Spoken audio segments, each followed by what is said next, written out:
이번 이야기는 우대 하드론님 이야기, 김연 이야기, 지구.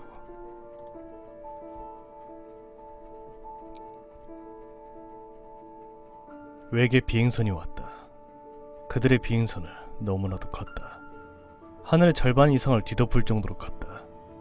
대기권에 진입하지 않은 상태임에도 그 정도라면 실제 크기는 상상을 초월할 것이다. 비행선 납작은 원반 모양을 하고 있으며 거무스름한 몸뚱이 여기저기서 위세한 광채가 빛나고 있었다. 대기권 밖을 돌다 몇백 개의 인공위성이 비행선에 충돌하여 파괴되었다.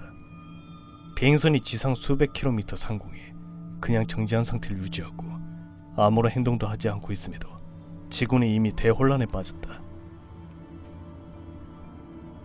다우존스 지수를 비롯한 전 세계 모든 주가 지수는 대폭락을 맞았고 세계 경제는 마비 상태가 되었다. 비상식량 확보를 위한 약탈과 폭력으로 인해 일부 국가는 무정부 상태가 되어버렸다. 전 세계적인 비상계엄령으로 인해 모든 국민들의 활동은 제약되었고 오로지 경찰과 군대만이 거리를 활보하게 되었다. 만일을 대비해 군사 강대국들은 선제 공격을 하지 않았지만 언제든 전투태세로 돌입할 수 있도록 모든 병력의 타깃을 비행선에 맞추었다. 수일에 걸쳐 계속적인 무선, 음성 교신과 여러가지 복합 디지털 신호로 접촉을 시도해보았지만 그들은 아무런 반응을 보이지 않았다. 일부 과격 국가에서는 장거리 미사일로 비행선에 대한 공격을 시도하기도 했지만 그 역시 비행선의 행동에 아무런 변화를 주지 못했다. 연해국제연합 (UN)에서는 안보회의가 진행되었고 비행선에 대한 대처 방안이 논의되었다. 그러나 그 어떠한 뾰족한 해결 방안도 나오지 않았다.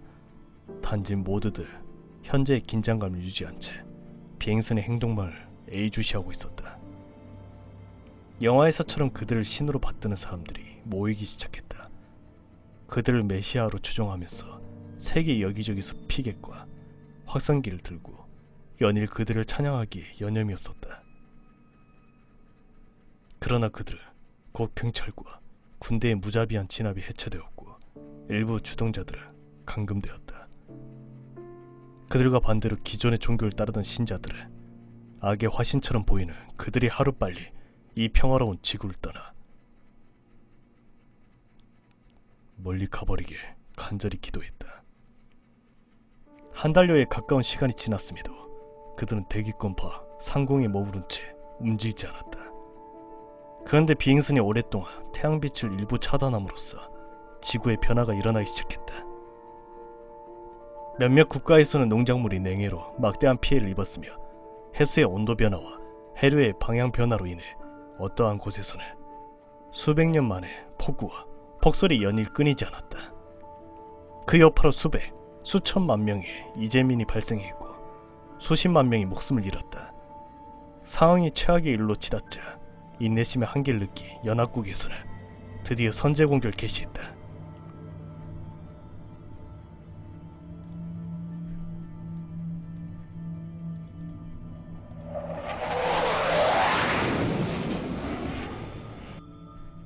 가능한 모든 군사자원을 동원해 공격을 하였다. 그러나 대기권 밖에 머물고 있는 그들을 공격하기란 쉬운 일이 아니었다. 지상 수백 킬로미터 상공에 떠있는 그들에게 사정거리 수십 킬로미터의 지대공 미사일은 아무런 효과가 없었다. 개조한 대륙간 탄도미사일이나 사정거리를 늘린 공대공 미사일만이 간신히 그들에게 도착할 뿐이었다. 그러나 수백, 수천 개의 미사일 포구가 장렬하고 있음에도 그들의 비행선은 꿈쩍도 하지 않았다. 긴급 타전되는 군사 작전 소식을 TV로 지켜보던 시민들은 허탈감과 함께 뿌리칠 수 없는 공포를 느껴야만 했다. 아무런 효과가 없음에도 군사작전은 멈추지 않았다. 핵무기를 사용해야 된다는 여론이 부상하면서 연합국은 고민에 빠졌다.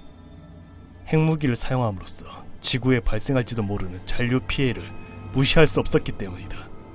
그러나 연합국을 고민에 빠뜨린 더욱 큰 이유는 그것이 아니었다. 지구상에 존재하는 최후의 무기가 그들에게 통하지 않았을 경우 우리는 영원히 가려진 태양 아래 또 다른 세계를 맞이하거나 핵 공격을 맞고도 살아남은 그들의 행동을 개시한다면 지구는 멸망할지도 모르기 때문이었다. 그런데 연합군의 고민은 곧 기후에 불과하였다는 것을 시민들은 바로 알 수 있었다. 비행선이 행동을 개시한 것이다. 비행선은 서서히 고도를 낮춰 대기권으로 진입하였다.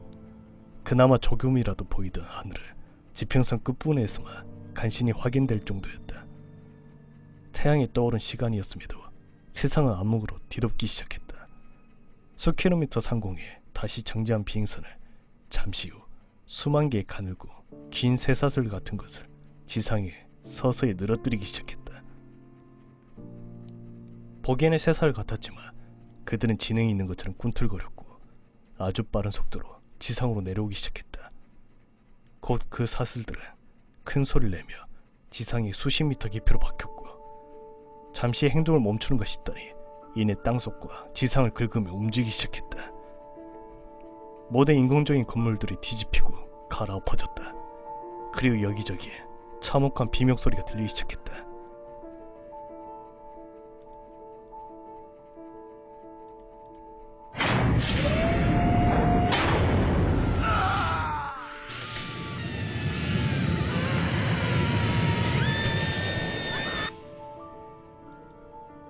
많게는 한 사슬에 수십 명이 동시에 낚이기도 하였다.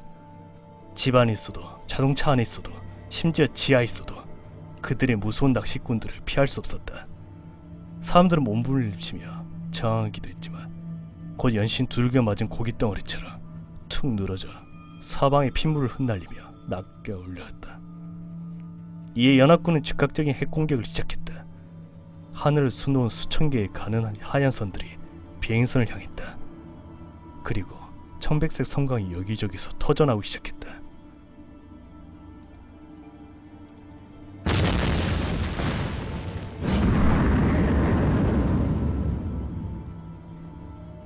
그러나 그들은 비행선은 아무런 상처가 나지 않았으며 그들의 행동에 아무런 변화가 없었다. 그리고 사라졌다. 모두.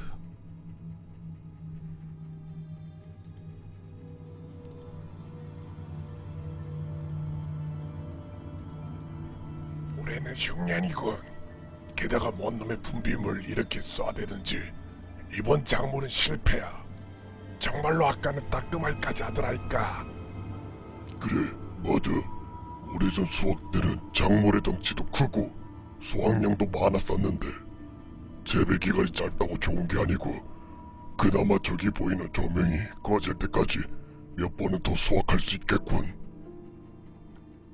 비행선은 천천히 태양계 밖으로 사라지고 있었다.